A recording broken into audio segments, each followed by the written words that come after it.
বন্দুকবাজের হামলায় ফের রক্তাক্ত আমেরিকা। দোকানের বাইরে এলোপাথারি গুলিতে মৃত্যু হলো 3 জনের। তবে অভিযুক্তকে এখনও গ্রেফতার করতে পারেনি পুলিশ। পুলিশ সূত্রে খবর, সোমবার সকালে ঘটনাটি ঘটে টেক্সাসের অস্টিন শহরে। রোজগারের মতো নামি ওই দোকানে ভিড় জমিয়েছিলেন বহু মানুষ। সকলেই ব্যস্ত ছিলেন কেনাকাটায়। দোকানের বাইরেও কিছু মানুষের জটলা ছিল। সেই সময় এক যুবক আচমকা গুলি চালাতে শুরু করে। গুলির আঘাতে ঘটনাস্থলে মৃত্যু হয় 3 জনের। এরপরে সেখান থেকে চম্পট দেয় অভিযুক্ত। খবর পেয়ে তড়িঘড়ি ঘটনাস্থলে পৌঁছায় পুলিশ। দেহ 3টি উদ্ধার করে ইতিমধ্যে ময়নাতদন্তের জন্য পাঠানো হয়েছে।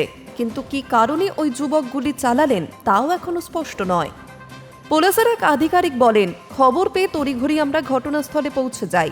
প্রাথমিক তদন্তের পর জানা গিয়েছে অভিযুক্তের বয়স 30 বছর। এলোপাথারি গুলি চালানোর পর অভিযুক্ত একটি গাড়ি চুরি করে সেখান থেকে চম্পট দেয়। তার খোঁজে ইতিমধ্যেই আমরা তল্লাশি শুরু করেছি। মনে করা হচ্ছে মানসিক স্থিতি হওয়ার কারণেই ওই যুবক এমন ঘটনা ঘটিয়েছেন। High news network.